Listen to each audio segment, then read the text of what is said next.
Hola, ¿cómo están? Bienvenidos a este cuarto y último episodio del curso sobre filosofía clásica.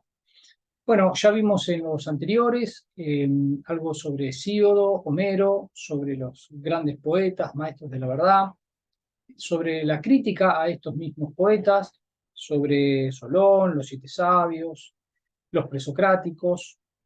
El tema de los oráculos siempre estuvo dando vuelta en relación al saber, que es donde queremos indagar. ¿Qué es el saber? ¿Cómo acompaña la vida del hombre y el modo de vida de estas filosofías nacientes? Bueno, me voy a acompañar nuevamente con el Power, la sofística. Bueno, ¿qué pasó en ese siglo quinto? Algo muy importante a inicios del siglo quinto, 490, 480, las guerras de los griegos contra los persas. Algo impensado, los griegos ganan eh, y sobre todo los atenienses, los generales atenienses se atribuyen la victoria, así que Atenas va a ser la gran ganadora. Eh, Construyen la Liga de Delos, que es una confederación de ciudades para protegerse porque, bueno, porque Persia seguía estando ahí al acecho. Eh, bueno, y la protección es a cambio de tributo. Así que Atenas fue llenando sus arcas y teniendo bastante dinero con el que hacer algo, y el gobierno democrático de Pericles decide entre todas las construcciones para reconstruir Atenas, eh, dedicarse a glorificar a los dioses y glorificarse a sí mismos. Así que construyen el Partenón y, bueno, un montón de obras, además del puerto del Pireo, y muchas actividades culturales, como las tragedias. Así que Atenas se transformó en un polo cultural muy importante para los extranjeros, para personas ilustres digamos, de ciudades cercanas o lejanas. Entre todos los personajes que pululaban por Atenas, había unos que manejaban ciertos saberes. Eran los sofistas. Sofista es una variante del sofós. Si bien eran criticados, digamos, por Platón, Aristóteles, eh, debemos reconocerles a estos sofistas que fueron los primeros educadores, porque eh, eran generalistas del saber en un sentido de que manejaban un conocimiento de las culturas, viajaban mucho, eh, y además no se apropiaban de alguna teoría en especial. Entonces manejaban distintas culturas, ¿no? Entonces, con este relativismo que siempre llevaban a cuestas, podían eh, ilustrar y divertir con distintos saberes. Bueno, cobraban cursos, ¿sí? Por sus cursos, cosa que Sócrates después no va a hacer, y eso va a ser una de las diferencias fundamentales, porque, bueno, ¿por qué cobra? Digamos, ¿qué pasa con el contenido? Había otro objetivo acá para los sofistas, otro objetivo en relación a Sócrates, digo, y otro concepto de la enseñanza, de la función de la enseñanza. Bueno, no había instrucción pública y solo algunas familias aristocráticas podían eh, pagar o tener un pedagogo para que su niño escuche las historias de Homero y sea educado en el etos griego. Bueno, además estábamos en la polis, ¿no? Donde había que participar en la asamblea, discutir, intentar torcer alguna voluntad, convencer. Entonces, las herramientas que van a ofrecer los sofistas van a ser muy importantes. ¿Qué enseñaban? Justamente reglas del discurso, persuasión y retórica, que es lo que se necesita para convencer, para estar en una asamblea, para tener habilidades específicas sobre cómo hablarle al público, cómo dirigirse, construir bellos discursos, saber llegar a los temas que se quieren imponer, con lo cual se ocupaban de la forma del discurso, o sea, de cómo decimos lo que decimos. ¿Y qué pasa con el contenido? Bueno, da igual. ¿Por qué? Porque el relativismo que sostenían los sofistas les permitían justamente no preocuparse por la verdad de lo que se está diciendo. No habría una verdad absoluta, sino que todo depende de cómo se muestra, de cómo se manifiesta, de ganarle al otro a través del mismo discurso. Puede haber tantas verdades como individuos, como discursos. Protágoras, vamos a hablar de Protágoras y Gorgias. Protágoras, por ejemplo, tiene un texto donde expone argumentos, eh, digamos, dos argumentos sobre una misma realidad, pero los dos argumentos argumentan cosas diferentes sobre la misma realidad. Y son dos argumentos indecidibles entre sí, digamos. Con lo cual, lo que dice Protágoras es, si yo no lo puedo decidir con el mismo argumento y no lo puedo decidir mirando la cosa, ¿qué quiere decir? Bueno, quiere decir que la razón no puede captar la realidad. Es como cuando aparecen las hipótesis ad hoc. Digamos, vos ves algo, ves la realidad, de pronto no te cierra, te inventan una hipótesis ad hoc y ahora te cierra. Bueno, pero ¿qué pasó? Primero tenías la hipótesis ad hoc, primero no la tenías y ahora la tenés. Pero se entiende, digamos, acá que fue magia. Es como un Deus ex machina, que entra a dar una solución, pero es una solución racional, lógica, con el lenguaje. ¿Cómo sabemos que eso está dando con el ser de la cosa? Bueno, la sofística no aspira a dar con el ser de la cosa. Por eso puede jugar tranquilamente con estos argumentos. Protágoras es autor de esta frase: el hombre es la medida de todas las cosas, crema, tanto del ser de las que son como del no ser de las que no son. O sea, en tanto algo es porque es y en tanto no es porque no es. Pero es interesante la palabra que usa es crema, en vez de onta, que podría usar, como usaban los presocráticos, cuando hablaban de las cosas, usaban el onta o el togón. Eh, ¿Por qué usa crema? Porque es cosa en el sentido de asunto, y cuando hay asuntos es porque hay hombres en el medio, o sea, hay una subjetividad para la cual tal cosa es un asunto. O sea, si no, no hay cosa. Si no es un asunto para mí, no es cosa.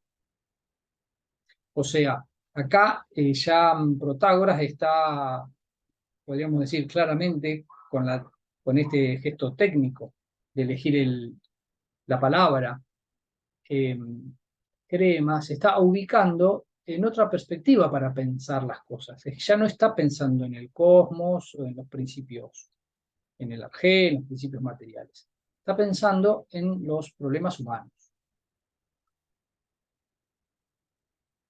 Está abriendo un nuevo tema, ¿no? La sofística abre un nuevo tema, la cultura trajo ahora un nuevo tema, la diversidad de culturas que, eh, por la explosión que hay en Atenas, del el ida y vuelta, ¿no? De los personajes, eh, permite otra nueva crítica de la cultura y una valoración y una crítica de la propia cultura y de los propios dioses. Gorgias de Leontini va a hacer esto. En un texto sobre la fisis o sobre el no ser, expone 3 tesis. En la primera, refiere a que nada existe. Segunda, si algo existe es impensable. 3, si algo es pensable, es incomunicable. ¿A qué refiere? Veamos. Nada existe. Voy despacio. Si se dice que algo es, ese algo debe ser. Algo que es, algo que no es o una mezcla de ambos. O sea, o es algo que es, o es algo que no es, o es una mezcla de ambos. Primero, no puede ser algo que no es, porque lo que no es, no es. O sea, estamos descartando ya la situación del caso de lo que no es. Entonces será algo que es. Pero si lo que es algo que es, ese algo debe haber comenzado alguna vez, o no comenzó. Pero si no comenzó, entonces no es. Por lo tanto, si estamos hablando que es, entonces comenzó. Ok, entonces tuvo que haber comenzado. Pero si comenzó, ¿qué había antes de que comenzara? La nada. Nada, digamos, antes del ser, habría nada. Pero de la nada, nada sale. ¿A dónde nos está llevando Gorgias? A los argumentos de Parménides. Parménides, además de Zenón, había otro que trabajó con sus ideas, que era Meliso, que escribió un texto sobre la fisis, sobre el ser. Evidentemente a él le responde Gorgias con este texto que se llama Sobre la fisis, sobre el no ser. Irónicamente, bueno, son sofistas. Pero es genial porque fíjense que usa el mismo argumento. O sea, con la imposibilidad de pensar la nada, con la imposibilidad de pensar la nada, se construye la idea de ser, el ser, en Parménides. Acá, con la imposibilidad de pensar la nada, llegamos a un absurdo que en realidad no podemos fundamentar lo que existe. No podemos fundamentar lo que existe. Llegamos a un absurdo. Es el argumento por el absurdo, cuando el argumento empieza a ir para atrás y se repite. Bueno, conclusión, nada existe. Pero, dice Gorgias, hagamos de cuenta que algo existe. O sea, te lo concedo. Bueno, hagamos de cuenta que algo existe. 2. Si algo existe, es impensable. O sea, si algo existe, no lo podemos pensar. ¿Por qué? Retomando la tesis parmenidia, según la cual lo mismo es decir y pensar, se supone que Parménides dice que solo lo que es pensable. Digamos, si ser y pensar se adecúa, si son lo mismo, si ser y pensar son lo mismo, solo lo que es se puede pensar. Solo lo que es se puede pensar. Muy bien. Gorgias lo da vuelta. Ok, solo lo que es se puede pensar. Entonces lo que se puede pensar es, porque son lo mismo. Entonces lo que se puede pensar es, dice Gorgias. Pero sabemos que no es cierto. Y pone el ejemplo de carros que transitan sobre el agua. Yo lo puedo pensar perfectamente, carros que transitan sobre el agua. Pero eso es, no, eso no es real. Conclusión. Si lo pensable no es real, entonces lo real, aunque exista, porque dijimos, hagamos de cuenta de que existe, aunque exista, no es pensable. ¿Sí? Segunda tesis Parmenidea. Nuevamente, tesis parmenidea, no, gorgiana. Vamos a la tercera tesis de Gorgias. Nuevamente nos concede que sea pensable. Ok, pongámosle que es pensable. Dice tercera, si algo es pensable, igualmente es incomunicable. Y acá el argumento trabaja sobre lo exterior y lo interior, lo que ocurre dentro de nuestro ser, cuando comprendemos y después nombramos lo que pensamos, y todo lo sensorial que ocurre afuera y las cosas que están afuera, y que después todo eso nosotros de alguna manera sentimos o interpretamos. Bueno, Gorgias acá está diciendo, a ver, lo exterior es percibido por las sensaciones, pero el sentido que tienen las cosas no entra por los poros, no entra por las sensaciones, no entra por el ojo, no entra por el oído del sentido, el logos, sino que se forja en el interior del individuo. Cuando lo comunicamos, además, lo ponemos en un discurso, que lo usamos como vehículo de la comunicación. ¿Qué es lo que comunicamos? Nuestro logos, que no es exhibidor de lo exterior. Podríamos decir, nuestro logos no es un espejo de lo que está afuera. Nosotros hicimos algo con eso. Y no hay dos personas que sientan lo mismo. Todo es muy subjetivo, con lo cual comunicamos palabras, no el sentido de las cosas.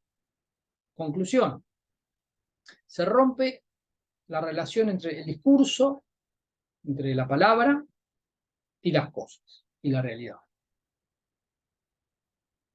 Nada es obvio y no puedo sostener que haya cosas hablando con alguien, que es lo que intenta hacer la filosofía, ¿no? En este entrar en comunidad y ponerse a debatir, que es lo que después va a retomar Sócrates, diciendo que sí se puede, que sí se va a poder llegar a una verdad a través de un camino dialéctico, de un debate de ideas. Muy bien. Gorgias de Leontí. ¿Qué nos ha dejado el pasaje por la sofística? Bueno, en principio estamos en este ámbito donde va a aparecer Sócrates. ¿Cuál es? El relativismo de Protágoras, un nihilismo ontológico de Gorgias, cierta decadencia cultural, porque los grandes valores empiezan a ser relativizados, y eso es un modo de cuestionar a los valores. Las distintas respuestas divergentes que dieron los filósofos presocráticos, que finalmente no resuelven en una teoría que se hace cargo de todo. Y Atenas, que ya es una metrópoli. Bueno, en el año 404, Atenas finalmente es derrotada por Esparta. Parte de la derrota se atribuye a la desmoralización del pueblo, porque el pueblo, los ciudadanos, eran los que iban a la guerra. ¿Sí? Los hoplitas eran los ciudadanos soldados, que fue parte justamente del orgullo de la guerra contra los persas. Ciudadanos libres que van a ofrecer su vida en función de ser griegos. Bueno, en este tiempo de caída de valores, se impone cierta necesidad de restaurar valores y superar el relativismo. Así es como nos encontramos con Sócrates. Nos dice Aristóteles, Sócrates no se interesó en absoluto en aquello que concierne a la physis. pensando en los presocráticos, ¿no? Esto lo dice en su Historia de la Filosofía, que va armando, ubica entonces a Sócrates en otro plano. Él solo se interesó en ta ética, serían las cosas de la ética, que es las conductas, los, los comportamientos. Bueno, él interpelaba a sus conciudadanos, a los ciudadanos de la polis, preguntándoles por si se ocupaban de su alma. De alguna manera les decía, ¿por qué te ocupas de los lujos o del dinero, del trabajo? ¿Cuáles son tus preocupaciones? Y no te preocupas de tu alma. En ese sentido, Sócrates apuesta a una verdad. Por eso se distingue de los sofistas. Y entonces cuando indaga, eh, indaga, podríamos decir, con sinceridad, ¿no? Hay una palabra, diría Foucault, de la parresía. O sea, hay un decir verdadero, fundamentalmente en contra de la sofista. No cobraba sus enseñanzas, pero porque además él decía que él no enseñaba. Si él decía que no sabía nada, digamos. Yo no tengo nada que enseñar. Eh, Así que él se la pasaba en este debate con sus conciudadanos. Sucede que, bueno, un seguidor de Sócrates, Querefonte, le pregunta al oráculo de Delfos: ¿hay alguien más sabio que Sócrates? Bueno, el oráculo le responde que no. Va con estas noticias Querefonte y Sócrates, bueno, se pregunta: ¿qué quiere decir esto? ¿Qué me está diciendo el Dios? Y se dedica a confrontar a los que supuestamente sabían cosas para ver en qué sentido él sabe o no sabe. Si es cierto que sabe algo, si es cierto que sabe más, o qué es lo que sabe. Escribe en la Apología Platón, ¿no es cierto?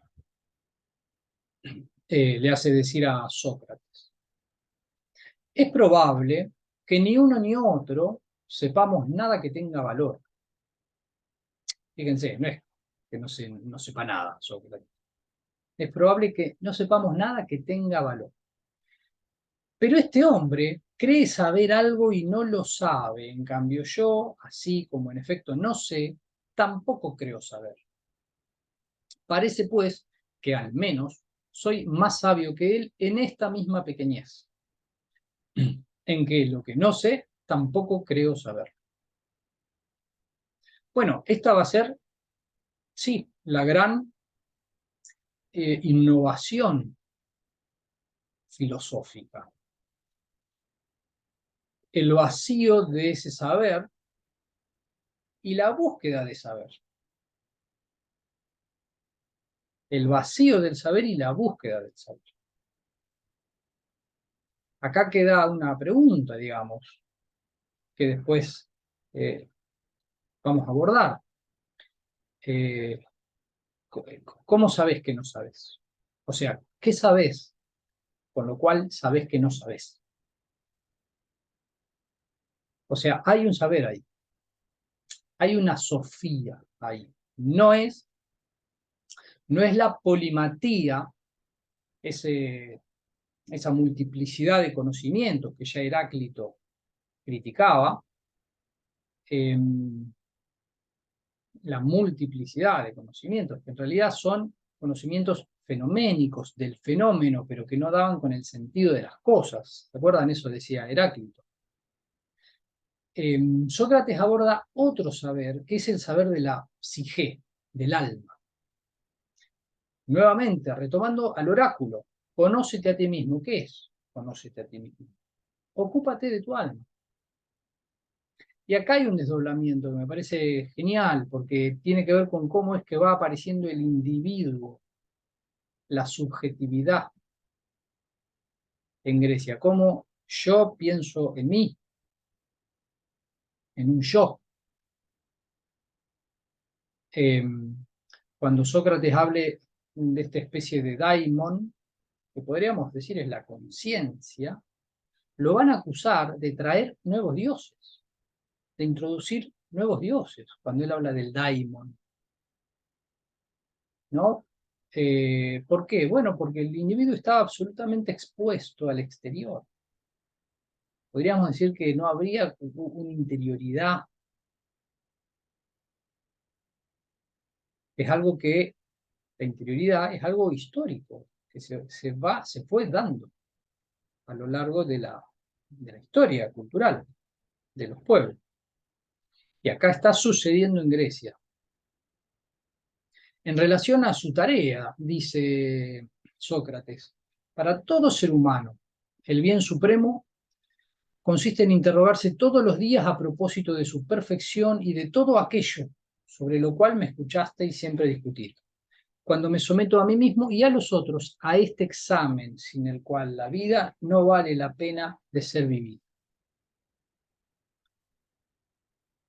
Bueno, debemos examinarnos, así como yo los examino a ustedes. Y hay un bien supremo por el que vale preguntarnos. Hay una perfección hacia la cual tendemos. Eh, bueno, está planteando un modo de vida, ocupándose de sí mismo, que es un modo de vida que tiene que ver con, bueno, lo que dice acá, con vivir bien. Lo importante no es vivir, sino vivir bien. ¿Qué es vivir bien? Vivir como se debe.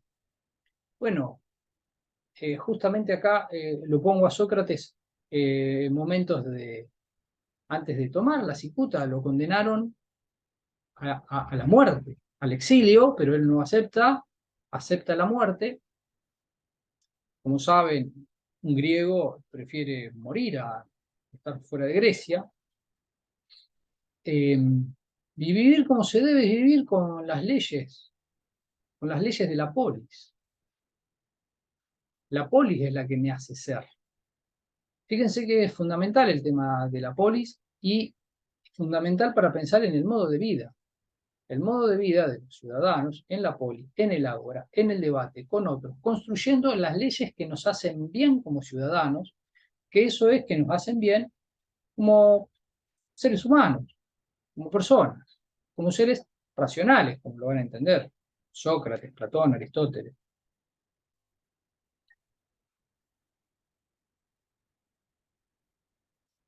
Eh, bueno, tenemos dos concepciones fundamentales eh, en Sócrates. Una es la idea de que el conocimiento surge del alma. Él no desarrolla cómo, digamos, o sea, cómo es que llegó ahí, pero él dice, bueno, tenemos un saber, porque lo que él advierte es que en el debate con otros, mientras va discutiendo, se va llegando a un camino nuevo que no estaba antes caminado. Y se llega a verdades nuevas que antes no habíamos visto. Entonces, ¿de dónde sale esto? ¿De dónde salieron? Bueno, él dice, están en nosotros. Lo que pasa es que tenemos que encontrar el modo de dialogar amigablemente, amistosamente, y acá eh, vuelvo sobre el tema de la amistad que habíamos visto en los siete sabios. La amistad es fundamental para el modo de vida griego. Y fíjense, en la erística, cuando está la discusión, vos necesitas que el otro juegue bien el juego, que lo juegue amistosamente. ¿Para qué? Para que vos puedas ir tirando del hilo, ¿no? Para ir ascendiendo hasta la idea de bien en Sócrates. ¿Cómo sucede esto? Primer momento, la catarsis, que es purgar las ideas erróneas. En el debate, vos decís que te parece la justicia, bueno, yo te tiro un caso, Sócrates te tira un caso, donde es bastante difícil decir que eso era lo justo. Y entonces vos decís, tenés razón, bueno, no, te cambio el ejemplo o te cambio la definición. Y de a poco Sócrates va corriendo las definiciones que siempre le van dando y el interlocutor medio como que se va desesperando porque se da cuenta que nada, que nada alcanza, que ninguna definición acierta con las cosas.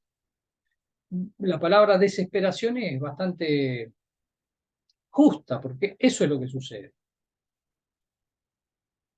Bueno, ante eso habría un momento mayéutico, que es cuando se da a luz los nuevos valores o los nuevos conceptos, que en los diálogos, los primeros diálogos de Platón, los primeros que se llaman diálogos socráticos, son aporéticos, quiere decir aporía sin salida, quiere decir que son, digamos, preguntas que no encontraron la respuesta.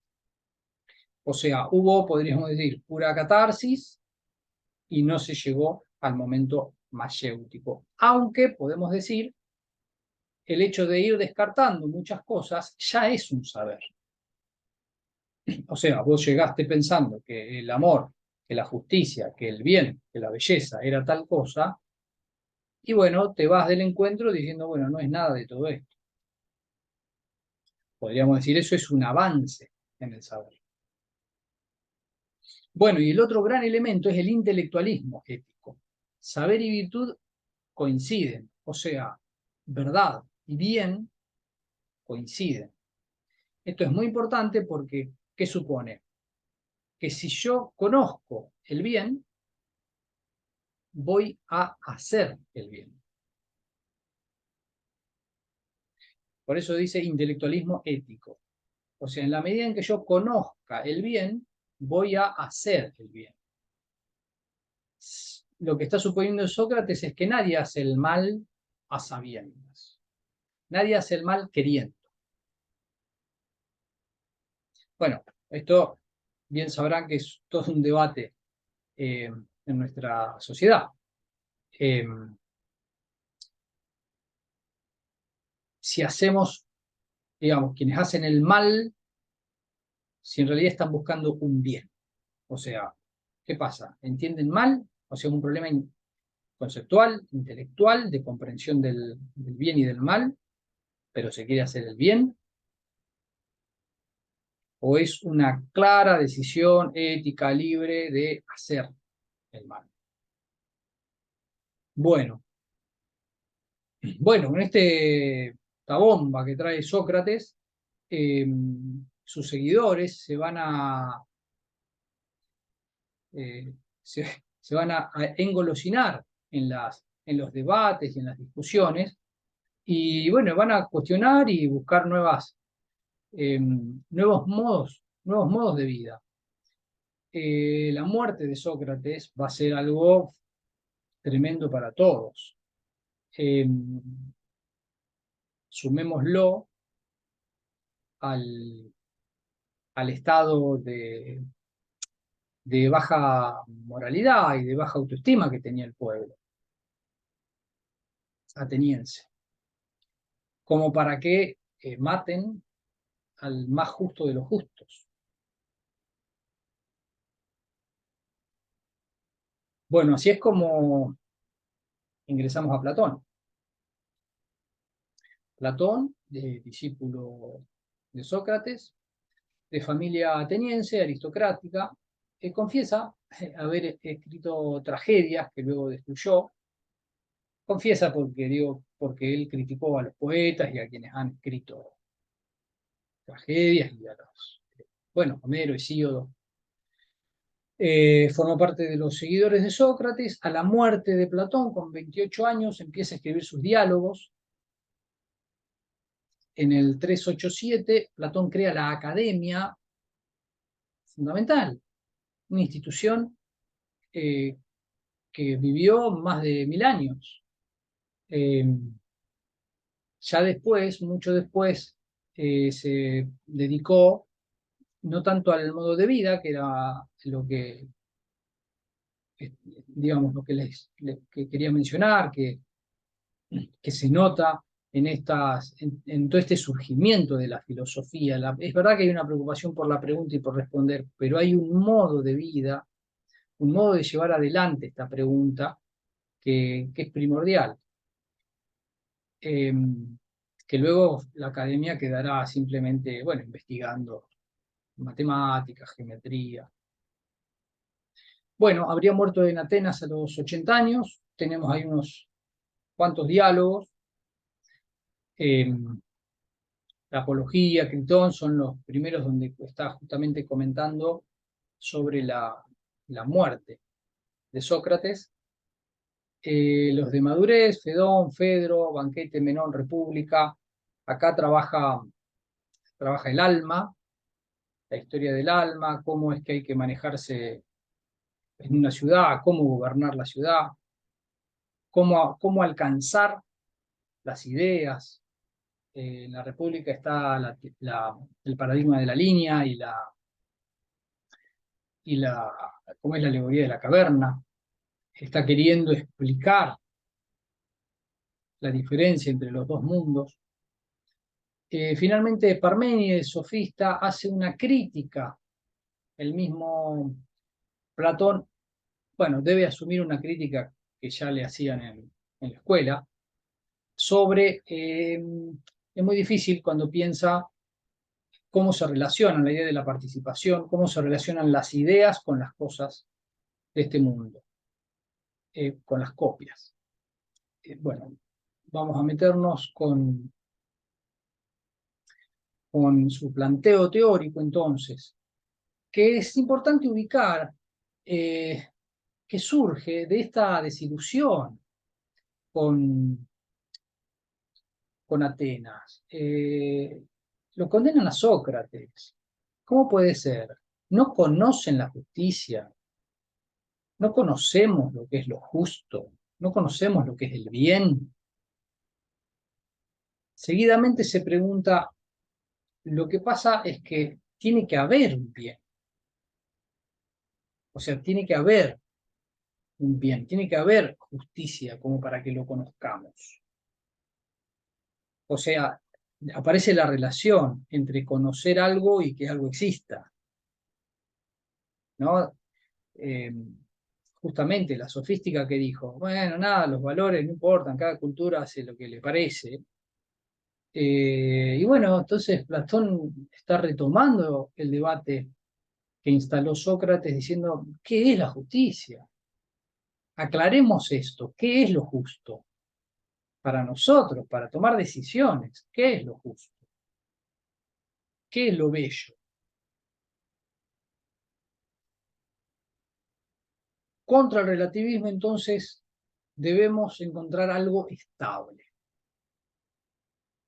Y esto estable está acompañado por una intención política, gobernar la polis para vivir bien.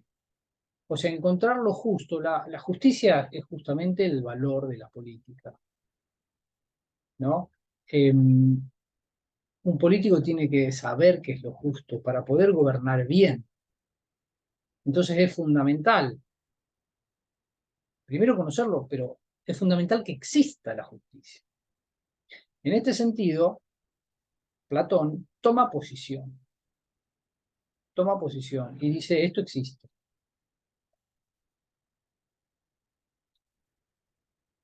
Va a hablar de las ideas, como esas realidades trascendentes. Entonces, tres cositas y les recuerdo lo que decía Gorgias. Hay realidades realmente permanentes, o sea, existen. Estas realidades se pueden conocer y estas realidades se pueden comunicar. O sea, las tres cosas son fundamentales para gobernar bien, para vivir bien. Que la justicia exista, que se pueda conocer y que se pueda comunicar. Bueno, fíjense cómo funcionan los juicios, los tribunales.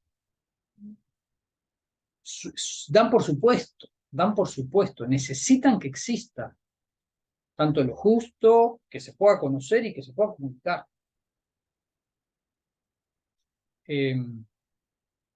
Bueno, estas ideas que había pensado Platón, podemos pensarlo que toma una especie de modelo en la matemática y en la geometría. ¿Por qué?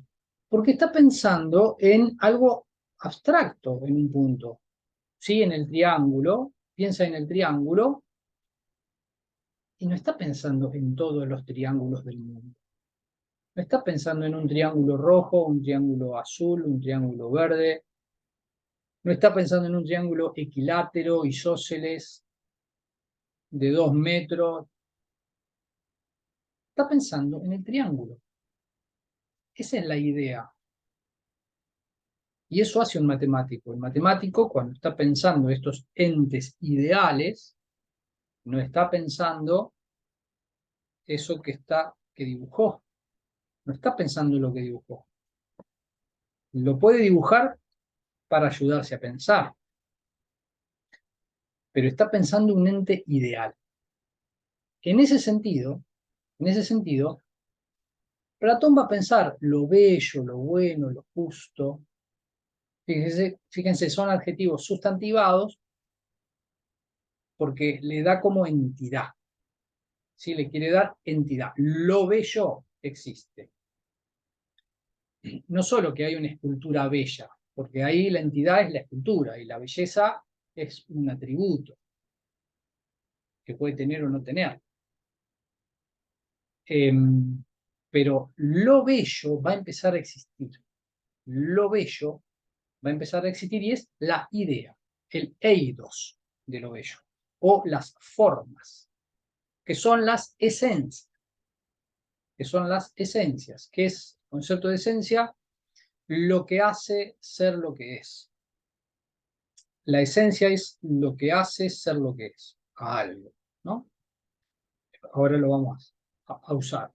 Ahora, estas esencias o ideas son modelos, y esto hacen al mundo inteligible. El mundo de las ideas es el modelo de un mundo sensible que está aquí abajo. Este mundo de aquí abajo son copias, imitaciones de aquel otro mundo. Vamos a avanzar, les presenté un poco estas ideas. Acá en el símil de la línea, esto está en la República, Platón lo hace para, bueno, para explicar de qué está hablando. Tenemos entonces los dos mundos, fíjense, mundo inteligible y mundo sensible. Inteligible quiere decir entendible, lo que se capta con el intelecto. Mundo sensible, lo que se capta con la sensación. Entonces, los objetos son distintos. Los objetos son distintos. Yo con la sensación capto una imagen, pero entiendo otra cosa. Por ejemplo, la letra A, ¿no? Yo pongo ahí, capté una imagen. El mundo sensible me dio algo, hay una imagen. Pero yo entendí además otra cosa, que es la letra A.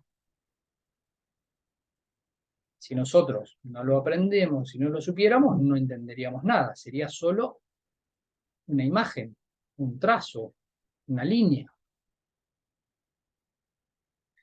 Quizá ni siquiera líneas. Tendrías que haberse despertado todavía ese saber, como vamos a ver ahora. Veamos entonces un poquito más. Tenemos el mundo sensible y el mundo inteligible.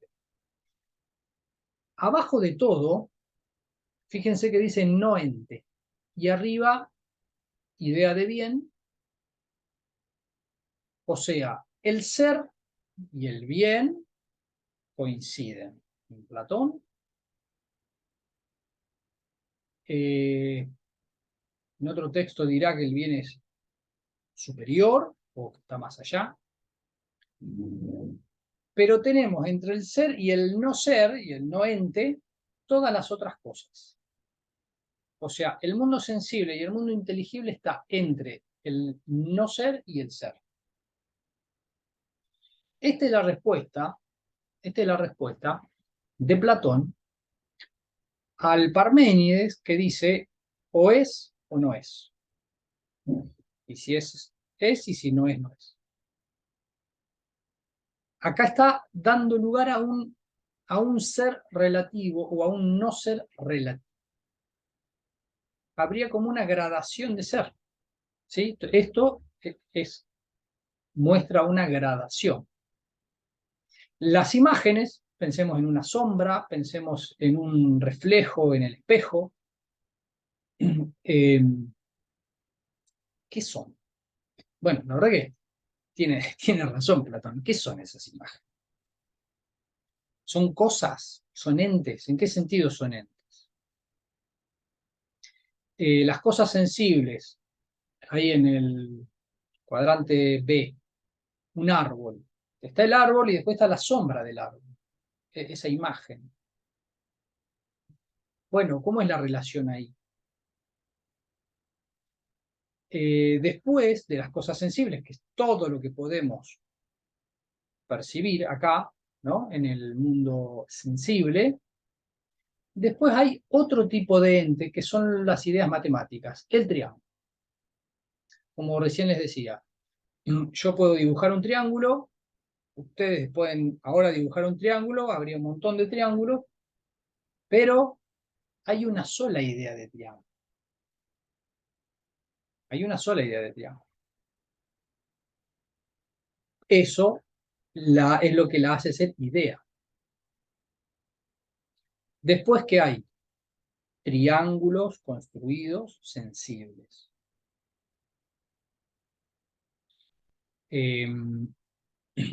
Siguiendo esta gradación del ser, nos encontramos con las ideas morales y metafísicas, como la idea del bien, de la belleza, de la justicia. Eh, bueno, todas las ideas morales, que son ideas, pero que son reales. No podemos obviar nunca esto, son reales, porque lo que Platón está queriendo dotarle justamente es de entidad. ¿Para qué? Para que existan, para poder ir a buscarlas, para poder ponerlas en la mesa y discutir con otro. Necesitamos que exista la belleza y la justicia. Bueno, en paralelo, Platón muestra qué facultad humana se ocupa de ese objeto. De las imágenes se ocupa la imaginación, el Casilla. De las cosas sensibles, creencias. Fíjense, no la percepción está mezclada, pero eso también pasa con las imágenes. Pero ¿qué pasa con las cosas sensibles? Las creemos reales. O sea, vemos el arco iris y decimos, sí, sí, un arco iris, pero es que es una nada. Es una ilusión óptica. ¿Sí? Es una ilusión óptica. Parménides decía, eso es una ilusión. O sos o no sos. Y el no ser era una ilusión. Eh, entonces, las creencias es lo que está todo el tiempo dando cuenta de la realidad que percibimos. Nosotros creemos en lo que vemos. Luego, en las ideas matemáticas, la dianoia o el entendimiento, porque va actuando, así como podríamos decir, usando peldaños, usando argumentos entre uno y otro, así va funcionando el entendimiento, hasta llegar a la noesis, que es una especie de, más bien como de iluminación, como cuando comprendes algo súbitamente. Con la inteligencia y el entendimiento trabaja la episteme. Quienes hacen ciencia hacen episteme y están en el reino del entendimiento y de la inteligencia. En este mundo sensible, quienes están dejándose llevar por las creencias y la imaginación, hacen doxa, opinión. Tienen opinión. Tienen opinión. Bueno, esto es para mirarlo tranquilo y repasarlo, pero es fundamental. Platón está dividiendo en dos mundos, o en dos ámbitos, el ser. lo sensible, lo que nos da aquello que nos llega por la percepción, y las ideas, que son reales y que las captamos con el entendimiento.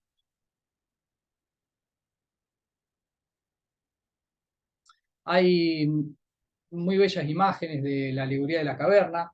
Traje esta, que ilustra bien el artilugio que inventa Platón para mostrar el engaño. Él en la alegoría de Platón, en la alegoría de la caverna, plantea que hay unos prisioneros dentro de una caverna donde unos personajes, este que está parado detrás de ese muro de la columna, que les muestra cosas, en este caso el pájaro, con el fuego se proyecta la sombra y el prisionero es lo que mira, como el prisionero ha estado toda su vida así, prisionero, encadenado y mirando hacia la pared, cree, creencias, cree que eso es verdad. Bueno, no tiene modo de salir del engaño, porque estuvo así toda la vida, estuvo así toda la vida. Vamos a ver ahora la alegoría, la caverna un poco más extensa. Acá tenemos nuevamente los prisioneros que están viendo este desfile de figuras. Está bueno pensar, les están contando una historia, ¿no? A los prisioneros, les están diciendo de dónde venimos, hacia dónde vamos. Vení, vení que te cuento una historia, ¿no? Están mirando la televisión, es maravilloso. Eh, y hay personajes que están haciendo, que están trabajando para que se produzca el engaño, para que se produzca la ilusión. ¿Sí? Muestran ahí a, a otro prisionero que se escapa. Platón justo lo que cuenta en la alegoría es que hay un prisionero que logra escapar, que logra ver el afuera. Es como si lograra en la alegoría, perdón, en el símil, pasar por una gradación y llegar a las ideas, ¿no? Eh, Pasar de las imágenes a las cosas sensibles, a las ideas matemáticas, finalmente a las ideas metafísicas y morales. O sea, hay un camino ahí que se puede hacer. Eso está figurando acá Platón. Platón dice, es un camino difícil, escarpado, eh, pero es lo que hay que hacer. Es la tarea para poder llegar a la verdad. Hay un sol, podríamos decir, adentro, hay una luz adentro, pero no es la verdadera luz. La verdadera luz está afuera, es el sol. El sol, en la alegoría de la caverna, es el bien. El bien ilumina todas las cosas. Y acá es muy interesante la idea esta. El bien ilumina las cosas, ¿por qué? Porque permite que nosotros conozcamos las cosas. Cuando nosotros vemos, imaginen esto, un auto que está destruido. ¿Qué es eso? ¿Es un auto? ¿Es un auto? No me queda claro si es un auto. Tiene que estar bien, tiene que estar bien hecho para que yo diga, ah, es un auto. O sea, la idea de bien es un bien ontológico, es el bien de las cosas. Las cosas tienen que estar bien hechas. Un buen caballo. Un buen caballo, yo digo, mirá qué buen caballo. ¿Por qué quiere decir cuando digo que es buen caballo? Que es un caballo como tiene que ser un caballo, como esperamos que sea un caballo. Un caballo que cumple con la esencia de caballo.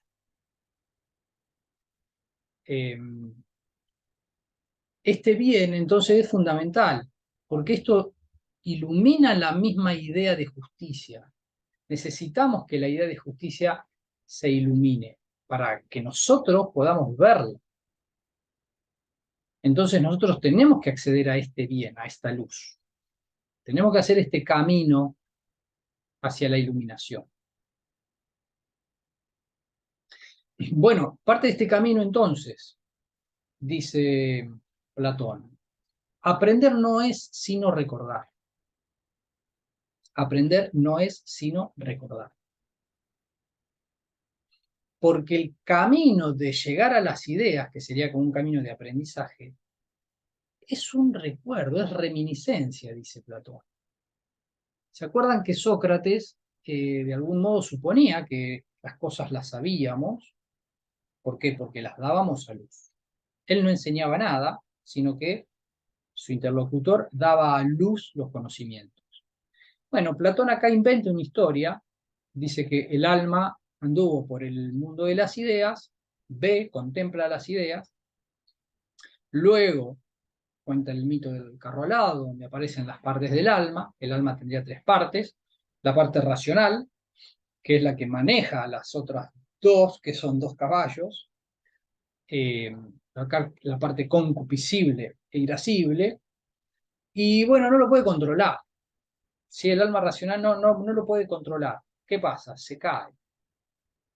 En esta caída cae a una planicie y donde pasa un río, y el río, leteo, letos es olvido, tiene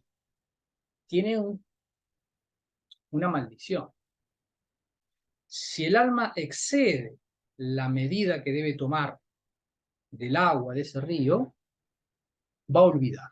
Va a olvidar lo que estuvo contemplando en ese maravilloso mundo de las ideas. Bueno, aquí que es lo que sucede. Las almas exceden la medida y olvidan. Así que caen a un cuerpo, se encarnan. Platón dice el alma se reencarna, se encarna en un cuerpo y llega a este mundo sensible. Y en este mundo, mientras mira cosas, mientras vive experiencias, tiene ocasión de recordar las ideas.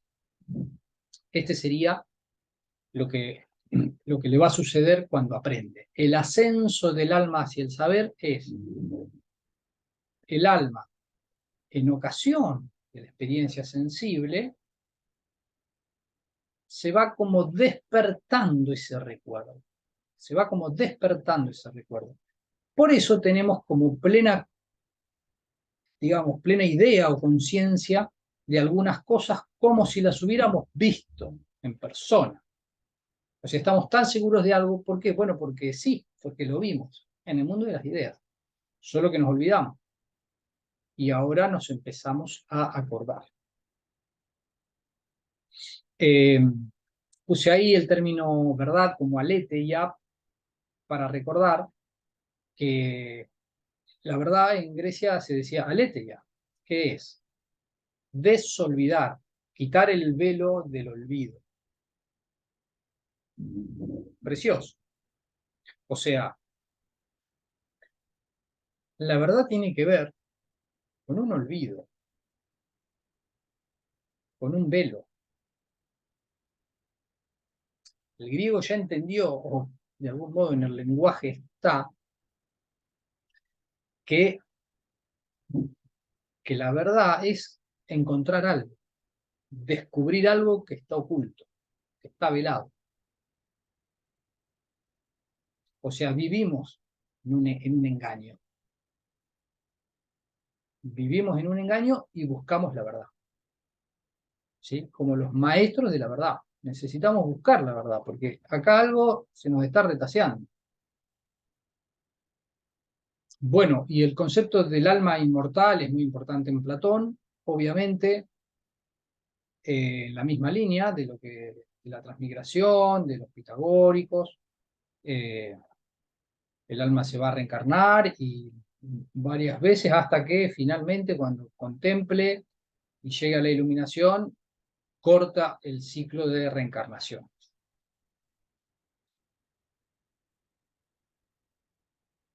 En el texto del banquete, bellísimo, trabaja cómo se llega a la belleza a través de cosas bellas. He aquí, pues, el recto método. Empezar por las cosas bellas de este mundo. O sea, arranca del mundo sensible. Podemos llegar al mundo inteligible, porque arrancamos del mundo sensible. Empezar por las cosas bellas de este mundo, teniendo como fin esa belleza en cuestión. Valiéndose de ellas, de las cosas bellas como de escalas, ir ascendiendo constantemente, yendo de un solo cuerpo a dos, y de dos cuerpos a todos los cuerpos bellos. Y de los cuerpos bellos a las bellas ocupaciones. Fíjense que acá salta de lo material a lo inmaterial, de los cuerpos bellos a las bellas ocupaciones, y de las ocupaciones a las bellas ciencias, hasta terminar partiendo de las bellas ciencias en esa ciencia que no es otra cosa, sino que la belleza absoluta, es ciencia de la belleza absoluta. O sea, es un saber que se ocupa de la belleza absoluta, que es de lo que estamos tratando de averiguar. Y llegar a conocer, por último, lo que es la belleza en sí. O sea, llegaríamos a conocer la belleza en sí. La belleza que es el bien y la verdad.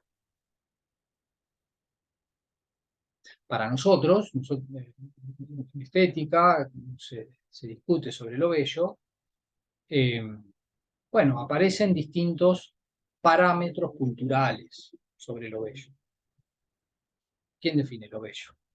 Históricamente se ha definido lo bello. Bueno, Platón acá está saltando de la historia, está saltando del tiempo y postula una belleza en sí, atemporal, inmutable, eterna, para todos por igual, que sirve de modelo, que sirve de modelo a las copias de este mundo. En ese mismo sentido está la justicia. Y eso es lo que busca, eso es lo que busca Platón. Fíjense en la estela de Sócrates, ¿no? Armando todo un aparato teórico mucho más denso, mucho más discutido, mucho más articulado, dándole letra a Sócrates, que dicho de paso no dejó obra escrita.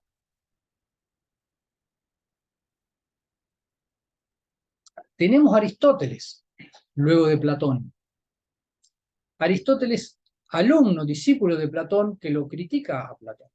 Lo critica y de algún modo perfecciona su teoría. Eh, Aristóteles, de familia de médicos, a los 18 años se va a Atenas a estudiar a la academia. Está 20 años estudiando, o sea, llegó a ser platónico y a estudiar todo lo que dice Platón. Abandona la academia a la muerte de Platón porque ya tenía sus ideas.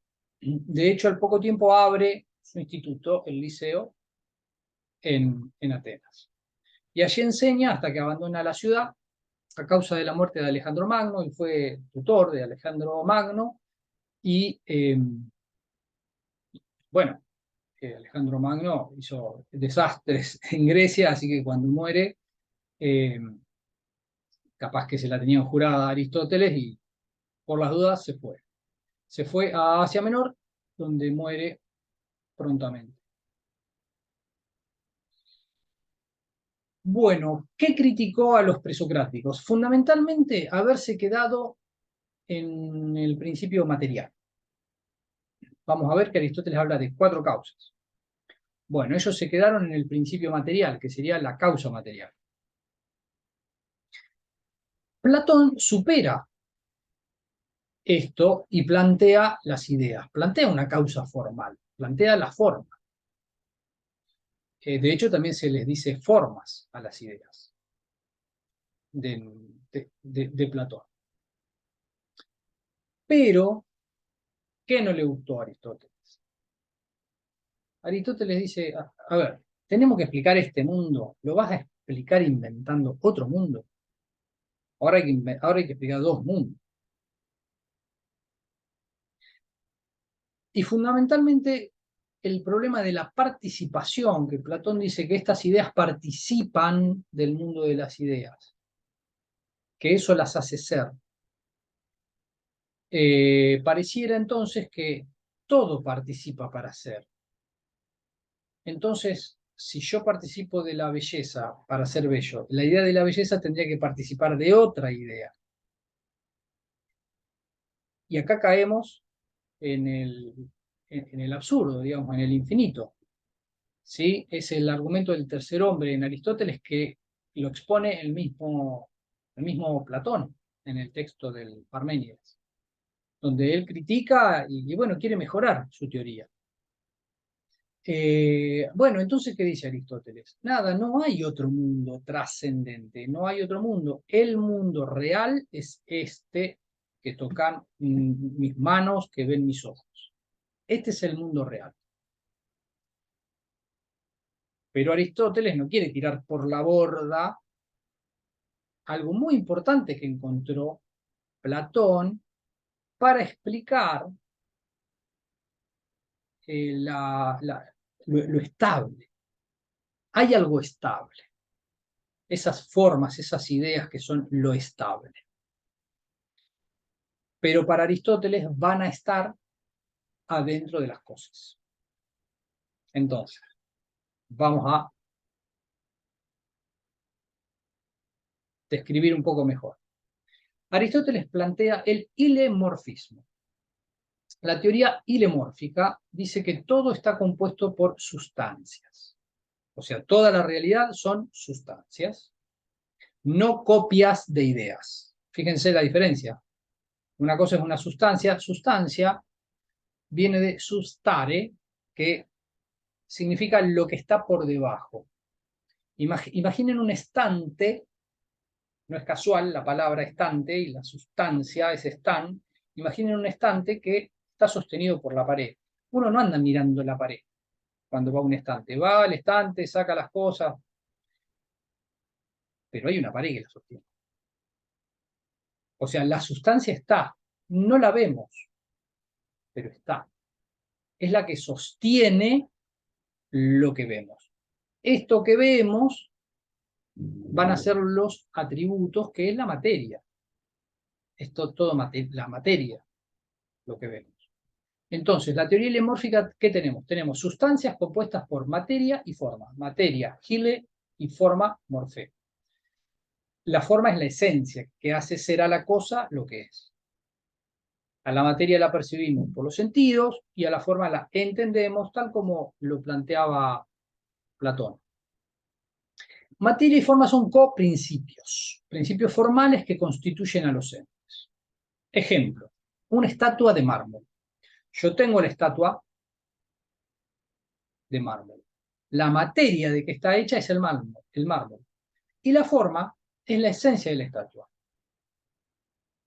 Este ejemplo puede ser confuso, porque no me refiero a la forma de la estatua, sino a la esencia, lo que hace que sea una estatua. Vamos a otro ejemplo, el ejemplo del mármol. Tomemos un bloque de mármol. Yo les doy el bloque de mármol y les pregunto, ¿qué es esto? Y me dicen, un pedazo de mármol, o mármol. O sea, es como que me dicen es la materia, propiamente la materia. Como si no fuese una cosa. Pero es una cosa, porque no me decís madera, o no me decís eh, roble, o no me decís metal, me decís mármol. O sea, el mármol no es cualquier cosa, es mármol. Ahí, en ese pedazo de mármol, tenemos otra vez los dos principios o coprincipios funcionando. La materia, que en este caso sería la materia prima, o sea, una materia anterior, a la que se le suma la forma o esencia del mármol. Y entonces tenemos ese pedazo de mármol. Así sucede con todos los elementos, podríamos decir, naturales. La madera surge de una materia prima, que se le agrega la esencia de madera. Después tenés una madera y con una madera podés hacer una mesa. En ese caso, si tomamos la mesa es la esencia de mesa y la materia es la madera. Ya no es la materia prima, la materia. Bueno, para ejemplificar cómo juegan los conceptos de materia y forma.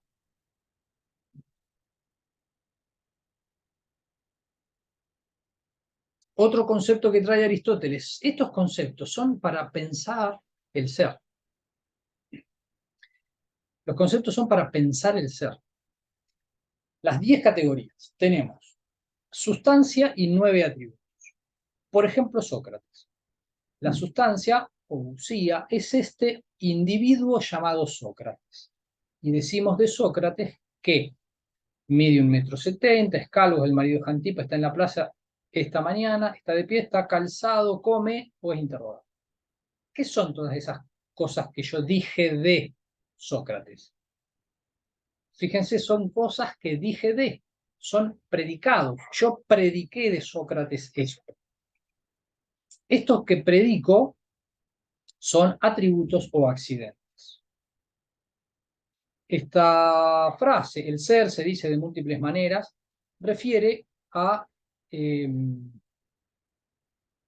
justamente a que de Sócrates podemos decir muchas cosas, podemos predicar. Yo digo, hablo de la cantidad, de la cualidad, de la relación, del lugar, de la posición. Bueno, esto es un principio de categorías. Después, Kant, por ejemplo, también va a hablar de categorías pensando en esto. O sea, tenemos que categorizar la realidad. Eso está haciendo Aristóteles. Categorizamos para pensar. Después Aristóteles va a escribir cómo es que nosotros en el lenguaje usamos estas categorías. Y de hecho decimos, Sócrates es calvo. Fíjense, sujeto y predicado. Sujeto, verbo es predicado. Bueno, para otro momento. El cambio accidental y sustancial. Tenemos cambios accidentales. ¿Por qué? Porque yo me puedo cambiar el color de cabello.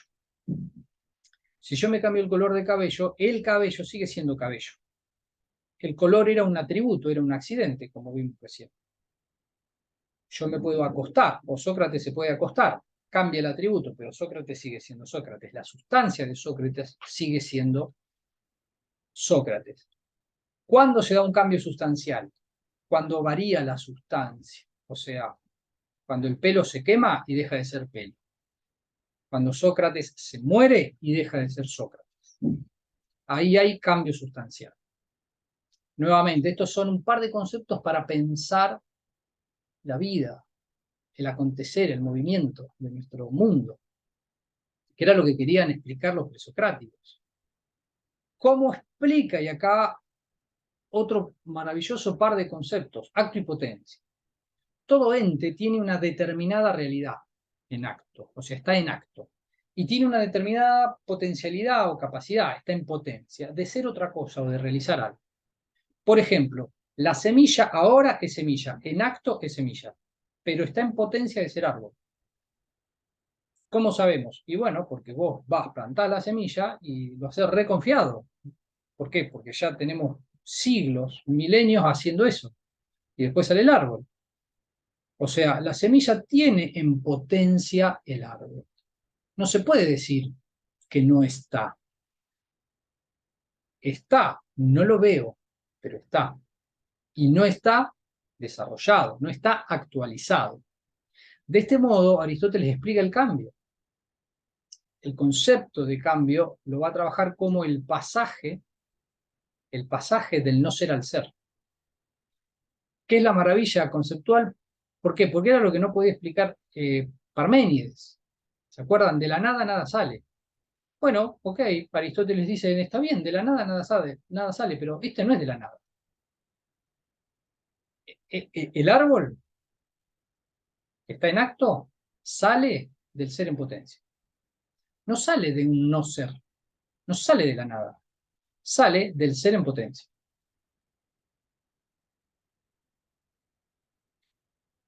Bueno, por estas maravillas del lenguaje y de la racionalización, es que Platón también se queja de los sofistas, que son magos y prestidigitadores, que te hacen creer todo para un lado o para el otro como ellos quieren. Bueno, Aristóteles está haciendo eso. Finalmente, la teoría de las cuatro causas. Todo sucede por cuatro causas.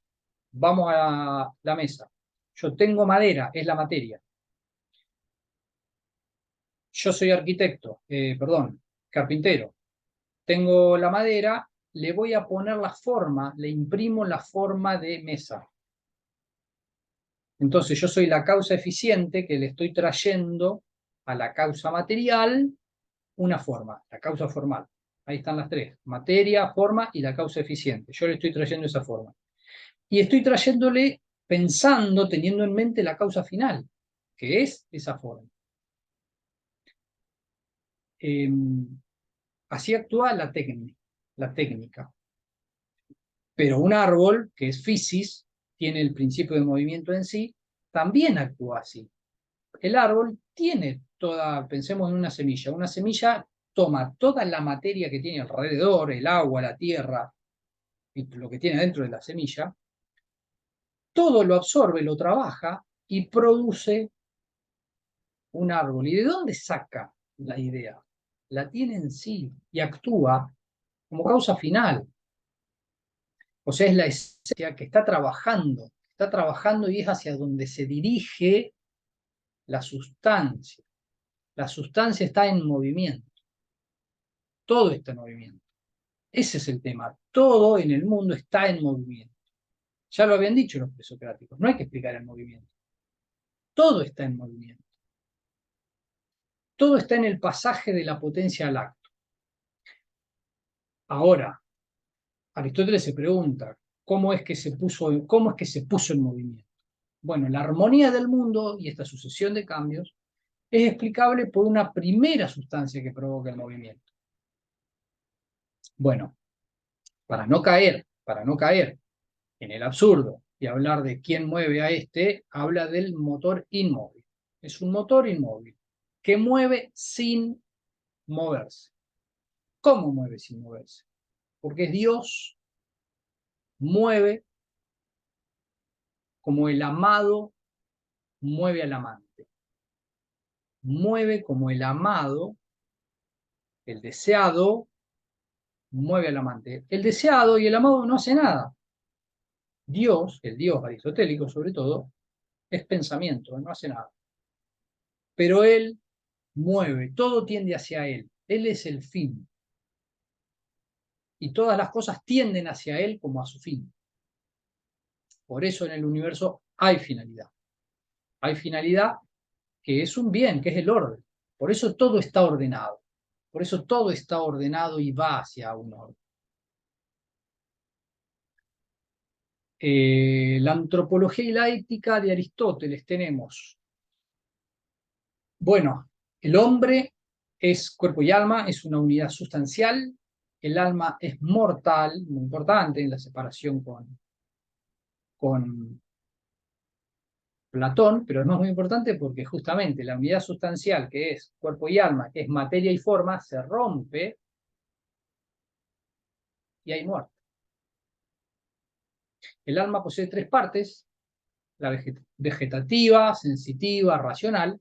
Finalmente, lo propio del humano, que es la racionalidad, él tiene virtudes éticas y dianoéticas. Con las éticas se ocupa de la acción, de tomar decisiones, del justo medio. Tengo que saber decidir, tengo que decidir bien, del justo medio. Eh, no tengo que evitar los excesos.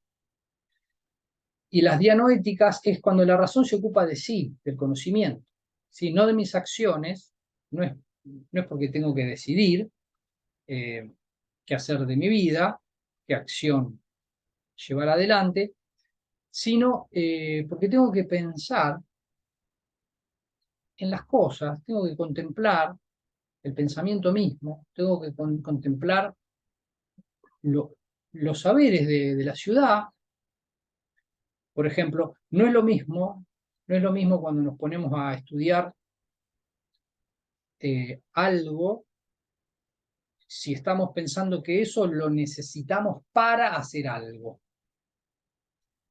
¿sí? O sea, si estamos pensando en la aplicación de algo, si estamos pensando en la aplicación de algo, esa aplicación nos está orientando nuestro análisis. Si vos quitás la aplicación y podés pensar en las cosas en sí, ahí estás pensando en el pensamiento, ¿sí? Y te podés dedicar a la sofía, a la sabiduría, que es la virtud más alta. Y la vida contemplativa para Aristóteles es la más feliz. La vida contemplativa es la más feliz. Acá tenemos un tema con la justicia, porque para él la vida contemplativa va a ser más feliz. Pero bueno, el hombre, el griego, es un ser vivo que vive en una ciudad. Entonces, para poder ser feliz en la ciudad tenés que desarrollar las capacidades propias del ámbito de la ciudad. La virtud y la arete necesita que seas un ciudadano, un polites con todas tus capacidades políticas, para desarrollarlas dentro de la sociedad y para desarrollarte vos y desarrollar tu sofía y la frónesis dentro de la ciudad. Las leyes que forman parte de la Constitución deben ser buenas, es decir, justas. ¿Por qué agrego esto? Porque no da lo mismo. Para que podamos desarrollarnos personalmente, individualmente, en comunidad, tenemos que desarrollarnos con la polis. Y la polis tiene que tener sus justas leyes. No es casual que esto Aristóteles lo diga en la decadencia de las polis, ¿no? Justamente está llamando la atención de que hace falta que pensemos esto. Bueno, bueno, muy bien.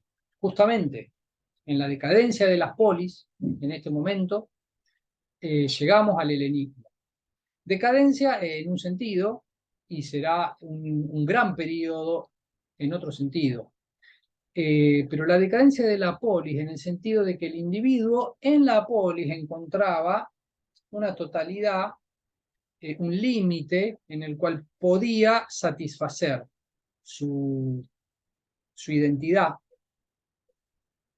eh, su horizonte de vida. Con el helenismo asistimos a una desaparición progresiva de las polis, de las ciudades-estados.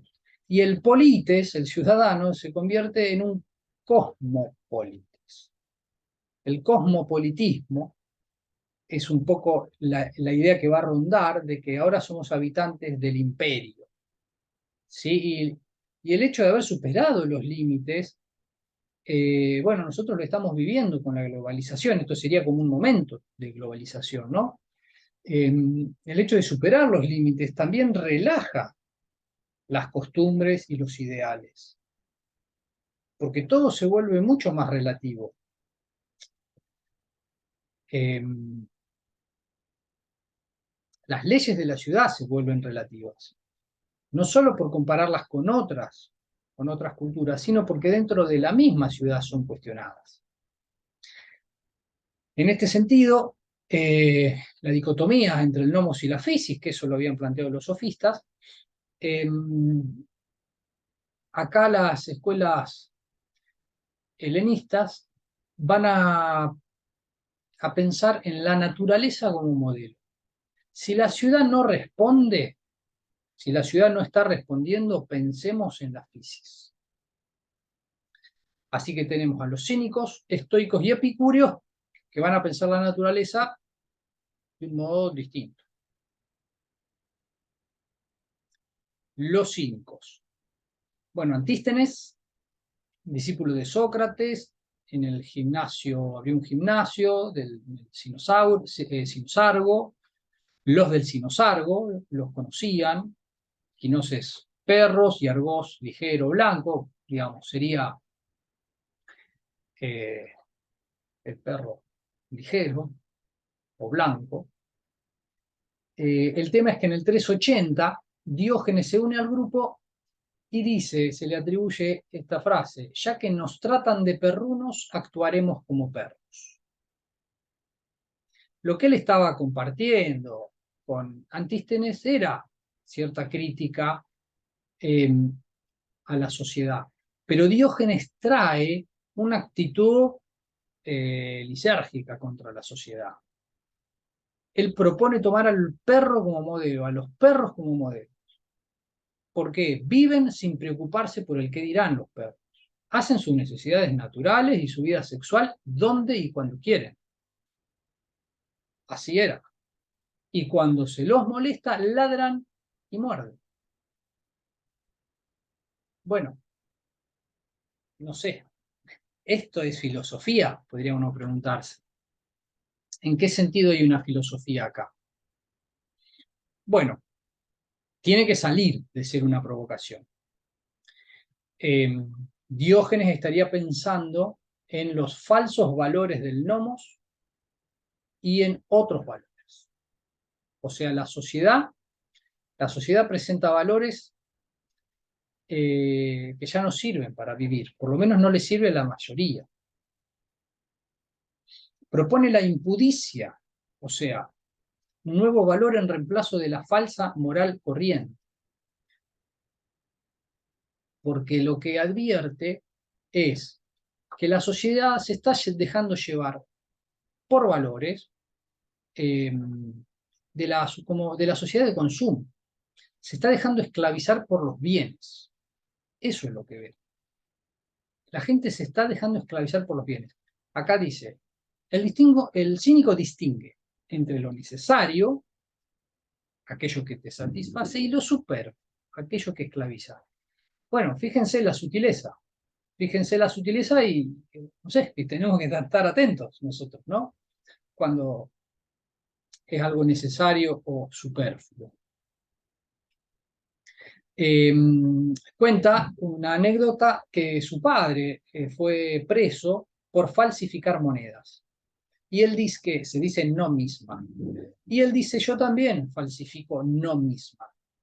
No misma, de nomos, que es leyes, no misma también es ley, pero son las leyes no escritas, justamente, son las costumbres, es la moneda corriente. Es lo que se hace porque es normal, porque hacen todos, porque es moneda corriente. Bueno, Diógenes está en contra de eso y quiere despertar a los ciudadanos, quiere que se están dejando llevar por el qué dirán, se están dejando llevar por lo que hacen todos. Y él propone una felicidad, por, porque hace falta cuestionarnos de dónde viene la infelicidad para pensar en una felicidad. La infelicidad viene de los falsos valores, las falsas metas, y hay que falsear esos falsos valores, que es lo que intenta hacer. ¿Cuáles son? El lujo y el placer. El lujo y el placer, por doquier, están haciendo difícil que todos accedamos a la felicidad, si esa es la felicidad. ¿Qué pasa con los placeres? Nos hacen desdichados porque no tienen límite, placeres. Y exigen cada vez más esfuerzo para procurarse el dinero necesario para satisfacerlos. Los placeres debilitan el carácter y nosotros necesitamos ejercitarnos para cuando nos haga falta afrontar lo difícil, las penas, los dolores, los sufrimientos. Vivimos en constante tensión por lograr la felicidad. Entonces propone un atajo, los cínicos, Diógenes. Y el atajo es rápidamente hacer ejercicios cotidianos, ascesis, ejercicios para afrontar el no lujo y el no placer. O sea, ejercitémonos en la ausencia del lujo y el placer. Ejercitémonos en la ausencia de todas las reglas sociales. Como el deportista o el músico, sabemos que al principio es difícil, pero el ejercicio cotidiano va a hacer que finalmente podamos ser felices sin lujos y sin placeres. Eso es lo que busca el cínico. El placer posible es la ausencia de sufrimiento. Ese es el placer posible. Y tenemos que ir con la ascesis, forjar el carácter para poder afrontar la vida en la sociedad. Afrontando esta vida tenemos que poder desarrollar autarquía, libertad y apatía. La autarquía es cuando nos satisface lo que tenemos. Maravilloso. Cuando lo que tenés te satisface. Eso te da libertad. La libertad de rechazar las convenciones, porque no las necesitas, y la aceptación voluntaria de la necesidad. Esto es tremendo y esto lo va a tomar fundamentalmente el estoicismo. ¿Qué es la libertad? La aceptación voluntaria de la necesidad. O sea, hay cosas que no podemos cambiar. Tenemos que obedecer a las leyes naturales que son naturales. En tanto tal, no se puede hacer nada. Hay una necesidad ahí en lo natural. Bueno, tengo que aceptarla voluntariamente. Y ahí soy libre. Me voy a vivir peleando. Me voy a vivir peleando contra la ley de gravedad. Tengo que aceptarla. Y ahí soy libre. Ahí empiezo a ser libre. Finalmente, la apatía, que es la ausencia de la pasión y de las emociones. Que eso se trabaja. Bueno, cuentan que Diógenes pedía limosna a una estatua y cuando le preguntan por qué, contesta para acostumbrarse al fracaso. Esta imagen es también una de las formas en las que los cínicos, podríamos decir, educaban o provocaban didácticamente a los demás. Hacían algo, intervenían en la sociedad. ¿Sí? Es como si fuese una intervención que después le explica. Fíjate, pido limosna a una estatua, esto no va a suceder, o sea, la estatua no se va a mover. Bueno, pero que yo así me acostumbro al fracaso. Bueno, interesante ejercicio. Pasemos a los estoicos. Con los estoicos, bueno, yo acá dejé también muchos datos como para que lo puedan revisar también después. Los estoicos presentan una idea que recuperan de los cínicos, que es esta libertad, una libertad en la necesidad. ¿Cómo se llega a esto? Hay una física, una ética y una lógica. La idea es que hay que vivir según la naturaleza. Hay que ver cómo se entiende esta física. ¿Por qué hay libertad en la necesidad? Porque hay que vivir según la naturaleza. Y esta naturaleza es racional. Dicen, se supone que conocemos la física, la naturaleza. Lo alcanzamos con la lógica, con un conocimiento. Y con este conocimiento lo llevamos adelante con una ética. Acá está, también entre lógica y ética, el intelectualismo de Sócrates. El estoico supone que conociendo cómo es la física, nos adecuamos, nos movemos conforme a ella. Entonces tenemos que conocerla para que ese movimiento libre sea necesario y necesario sea libre. Los estoicos proponen volver a la física. Algo curioso, pero bueno, Zenón consultó al oráculo otra vez, consultó al oráculo acerca de su actividad futura. La respuesta fue, toma el aspecto de los muertos. Toma el aspecto de los muertos. Bueno, algunos discípulos le dijeron que se tenía que suicidar.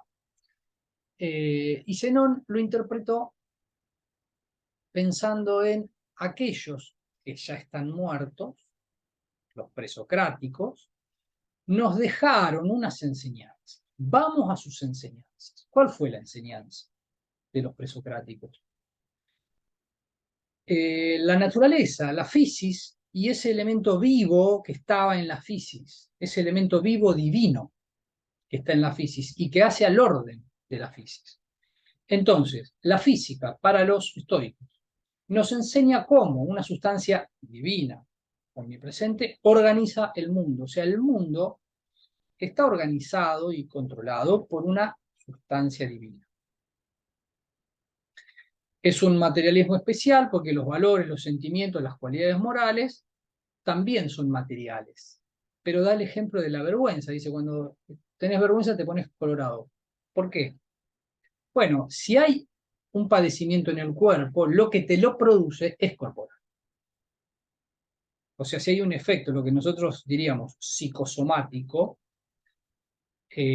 bueno, ellos dicen, no, no, ¿qué es psico? ¿Qué es psico? Es soma, es soma. El soma tiene su correlato en el cuerpo. ¿Cómo funcionan los principios? Podríamos decir las arjé que encontraron. Dos principios. El logos, que es activo, y la materia, que es pasiva, como dice Diógenes Laercio. El logos activo que fecunda la materia y en esa fecundación construye todo. ¿Sí? Construye y fabrica todo. El logos es el soplo ígneo. Es el fuego teráclito, es el fuego que moldea la materia. Crisipo lo va a mencionar como neuma, y el cristianismo va a tomar esta idea, ¿no? El espíritu que sopla donde quiere. Este soplo ígneo construye las cosas, le das vida, les da orden. Se va mezclando con la materia progresivamente y ordena todo. Ordena las piedras, los vegetales, los animales, los seres. El neuma está como physis, como psique, como dianoia, como razón, como pensamiento. El neuma, logos, está en todo. Hay una simpatía universal. Todo es. ¿Por qué? Porque compartimos el logo. Estamos todos construidos por esto. Todo está en todo, dice Séneca. Está buena la imagen de la telaraña, ¿no? Una tela de araña donde cualquier lado que toques vibra y la araña sabe porque estamos todos entrelazados. Si es un universo simpatético. Es como la sincronicidad en Jung que sabemos. ¿Cómo puede ser? O sea, estamos todos interconectados. No lo vemos, no lo vemos. Es un neuma, logo. Un neuma es un viento. Este tipo de vida supone un ejercicio. ¿Por qué? Porque todo está ordenado, todo está encadenado mutuamente de tal manera que tenemos que aprender a vivir así. O sea, hay causas y consecuencias. Tenemos que aprender a vivir así para poder vivir bien. La naturaleza es racional. La naturaleza es racional. La naturaleza está interpenetrada por. No somos nosotros seres humanos racionales que nos confrontamos con una naturaleza irracional que hay que ordenar. No, no hay conflicto entre la naturaleza y el ser humano. Entre mi cuerpo natural y yo, mi parte, digamos, del alma que piensa, el cuerpo, no hay conflicto. No hay conflicto entre la tendencia natural y la búsqueda racional de la felicidad. Porque es natural y lo natural es racional. Entonces hay que tomar esa naturaleza y erigirla como norma. Lo que pasa que, ¿cuál es esa naturaleza? ¿Cuál es esa norma? Bueno, acá tenemos nociones básicas que describen al ser humano. La inclinación primera del ser animado consiste en conservarse, ya que la naturaleza lo hace dueño de sí desde un comienzo. O sea, la inclinación es conservarnos, conservar la vida. ¿Sí? Como dice Cicerón, tendemos a amar la naturaleza, todo cuanto nos hace conservarla, y huimos de aquello que nos destruye. ¿Sí? Ese es como un primer momento de lo que somos. Tenemos esta inclinación a conservarnos y a huir de lo que nos destruye. Eso es natural y eso es racional. Y la apropiación, muy lindo, la oikeiosis deriva de casa, o sea, Nosotros estamos dentro de la naturaleza como en nuestra casa. Y la casa, la naturaleza, nos apropia. Nos apropia, podríamos decir, nos protege, nos integra en su seno. Somos de la naturaleza. Podríamos rehusarnos. Y ahí vivimos en una alienación muy interesante para pensar. ¿Qué sería alienarse? ¿Qué sería correrse de eso natural? Y bueno, cuando nos queremos correr de todo lo que sí o sí es así porque es natural y no lo aceptamos, ¿no? La vejez, por ejemplo. Bueno, tenemos que conocer la naturaleza. Gracias a nuestra razón conocemos la naturaleza y podemos distinguir bienes y males. Bienes es la virtud, acorde con la naturaleza, la justicia, la prudencia. Males los vicios, contrario a la naturaleza, la injusticia, la imprudencia. Eso está claro. Pero existe también lo indiferente. Mirá, la vida, la muerte, la salud, la enfermedad, el placer, el dolor, la riqueza, la pobreza, todo eso es indiferente. ¿Por qué es indiferente? Es que no es ni bueno ni malo en sí. No es ni una virtud ni un vicio. Depende el uso que se le dé. Y acá es donde vivir consiste en elegir a cada instante la manera de utilizarlo diferente. Acá es donde tenemos que tomar la decisión. Cuando vivimos eligiendo cómo usamos lo indiferente. Y dentro de lo indiferente tenemos los suprimibles y los preferibles. Dentro de los preferibles, la vida, la salud, la riqueza, la reputación, el placer, es preferible porque es preferible la vida, con salud, con riqueza, con reputación. Es preferible. Dentro de esto lo conveniente y dentro de las acciones que conservan nuestro estado natural, y dentro de estas acciones convenientes tenemos las acciones convenientes perfectas, que van más allá de la conservación de la vida y permiten alcanzar la perfección o virtud. O sea, habría acciones que permiten alcanzar la virtud.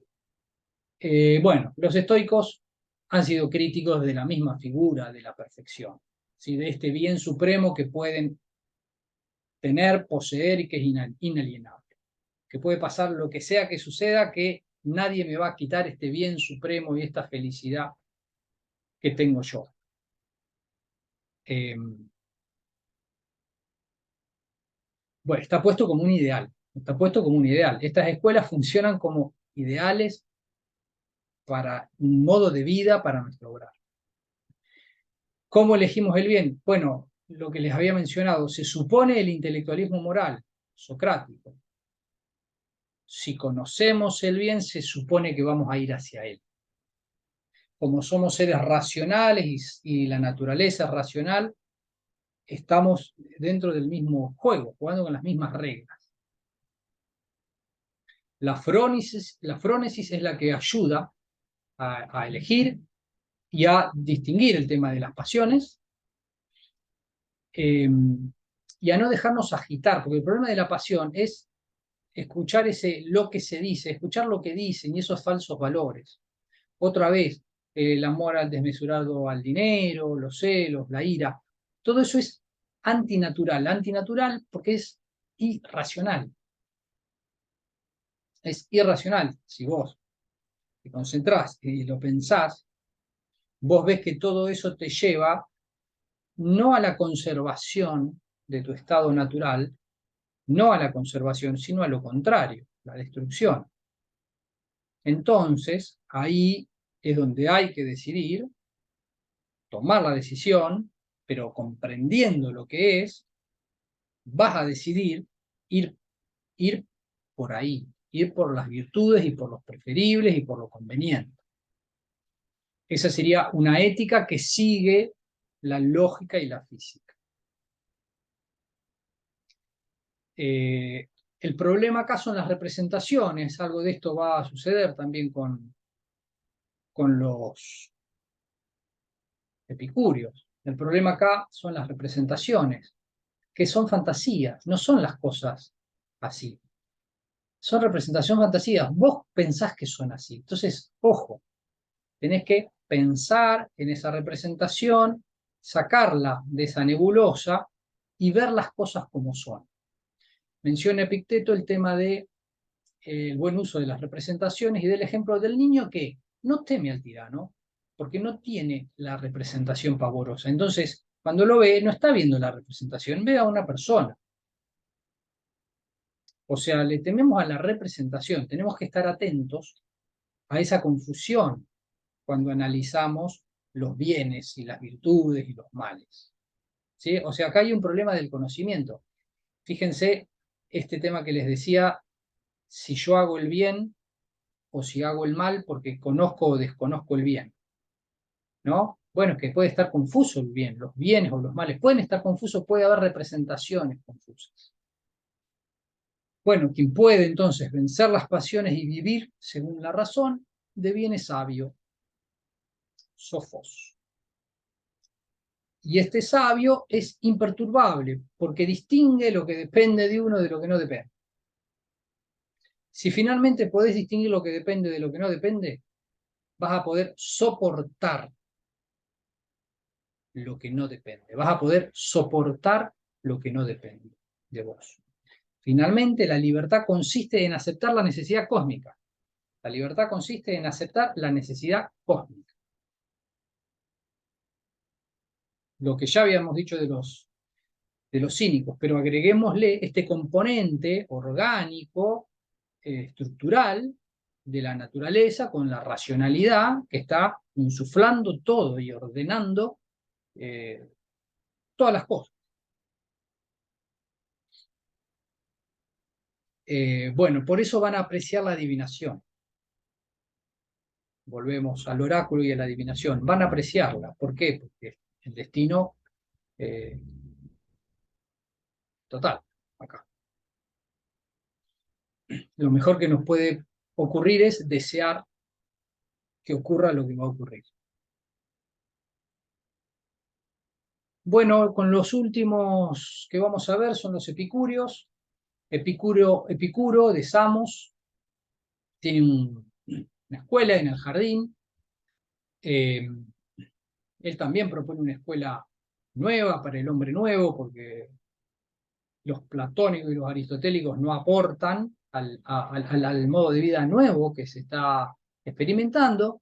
Esto lo comparte con los estoicos, surgen en el mismo momento. La vida es hoy, la filosofía es una actividad urgente, porque hoy le estamos pasando mal, hoy somos desdichados. ¿Y por qué sufre la gente? Sufre por lo que se dice sobre la muerte, los dioses y el sufrimiento. ¿Sí? La filosofía es un medicamento para atacar lo que se dice sobre los dioses, la muerte y el sufrimiento. ¿Por qué le tememos a los dioses? Porque no los conocemos. Y acá el problema de la fantasía que mencionaban los estoicos. ¿Cuál es el término en los epicúreos? La preconcepción, la prolepsis. Lo distingue de la suposición. La suposición es cuando, bueno, no sabemos, pero suponemos. La preconcepción es cuando nosotros tenemos una imagen que se ha generado por la repetida vivencia, percepción de imágenes semejantes, parecidas, que se van como solapando y conforman una imagen general. O sea, esta imagen general tiene algún tipo de acepción, ¿sí? Tiene algún tipo de motivo para existir, no es una suposición. Pero esta imagen general, además, va a un interior nuestro, nosotros de algún modo la elaboramos y deviene efectiva dentro de nosotros. Esto ocurre con los dioses. Los dioses existen objetivamente, dice Epicuro. Podría decir que no existen, pero existen. Pero se consolidan recién al formarse en la preconcepción. O sea, se consolidan cuando entran adentro de nosotros. Como idea sería, ¿no? Es una preconcepción. Se produce en el alma. no son corpóreos, no son corpóreos, por eso no desarrollan ningún tipo de actividad. Y si no desarrollan ningún tipo de actividad, son modelos de conducta individuales. Porque finalmente no pueden hacer nada al no desarrollar actividad. ¿Sí? No pueden hacernos nada, no podemos tener un temor ahí. Pero son modelos de conducta, porque finalmente son así porque nosotros los preconcebimos así, en función de la vida que queremos llevar o a lo que aspiramos. O sea, los dioses son imaginarios, los estamos imaginando. No puede eso generarnos temor. Lo que pasa es que tenemos que tener una clara noción de cómo se forman las preconcepciones. Y el miedo a la muerte, nuevamente, incorrecto. ¿Por qué? Bueno, esto es muy conocido de los epicúreos, porque cuando la muerte está, nosotros no estamos. Y cuando no estamos, la muerte está, pero nosotros no estamos. O sea, en ese sentido, no le tenemos que tener miedo. Acostúmbrate a pensar que la muerte no es nada con respecto a nosotros, porque ¿a qué le tendremos que tener miedo? A la sensación, ¿sí? Pero, ¿qué se siente cuando morimos? ¿Cómo sabemos? La sensación desaparece. Entonces la muerte que destruye la sensación, destruye lo que podría generarnos algún temor. Finalmente, saber que vamos a morir convierte en agradable la condición mortal de la vida. O sea, vamos a morir, pero saber que vamos a morir hace que vivamos de otro modo lo que nos queda de vida. Bueno, hay un juego acá. O sea, no está negando la muerte, pero está diciendo, a ver, pensemos esto, no nos quedemos atados a algún temor. Pensemos bien qué es la muerte y vivamos, porque cuando la muerte esté, ya no estaremos. Y si es un tema el sufrimiento, porque en el sufrimiento yo estoy sufriendo, ¿sí? Yo todavía no me morí y estoy sufriendo y siento una pérdida de sensación vital. Y debo admitir que soy mortal, porque el sufrimiento me lleva a pensar en eso, a que quiero dejar este mundo, porque el sufrimiento nos hace pensar en eso, quiero morir, quiero que desaparezca el dolor, que desaparezca la sensación que nos hace sufrir. Por eso, la muerte tan temida viene a liberar. O sea, la muerte que de pronto era algo tan temido, ahora la deseamos y viene a liberar. Bueno, el tema del placer es fundamental con los epicúreos porque se ha entendido mal, como dice Horacio, yo era un cerdito de la piara de Epicuro. Bueno, eso no es lo que dice Epicuro sobre el placer. Lo aclara Epicuro.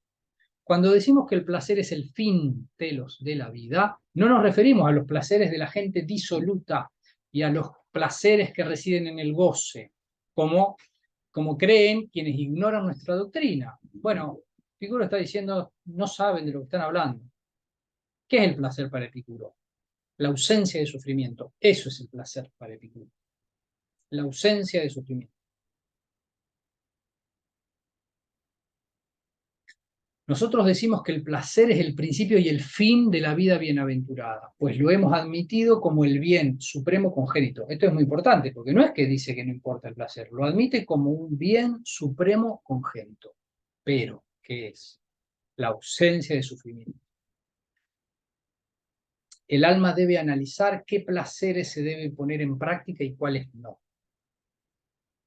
Qué placeres se deben poner en práctica y cuáles no. Entonces, tenemos que pensar en los deseos, ¿sí? ¿Qué es lo que deseas? Muy bien. Tenemos deseos naturales y necesarios, naturales e innecesarios, ni naturales ni necesarios. Naturales y necesarios, el hambre, la sed, el frío. O sea, tenemos que ocuparnos del hambre, de la sed, del frío. Esos son naturales y necesarios. También el filosofar y también los amigos. Volvamos a los amigos. Es natural y necesario tener amigos. Pero hay deseos naturales que no son necesarios, como el deseo sexual o la belleza estética. La verdad que se puede vivir sin eso. Es natural, pero no es necesario. Podemos prescindir. Finalmente, los que no son ni naturales ni necesarios. Epicuro lo llama vacío, vacío, porque no tiene límite, no tiene límite. Eso pasa, ese es el problema con esos deseos, no tienen límite. La acumulación de riqueza, el amor infinito, que el alma sea inmortal, ese tipo de deseos, bueno, tenemos que escaparles absolutamente, porque esa tensión que generan esos deseos es insalvable, es insalvable.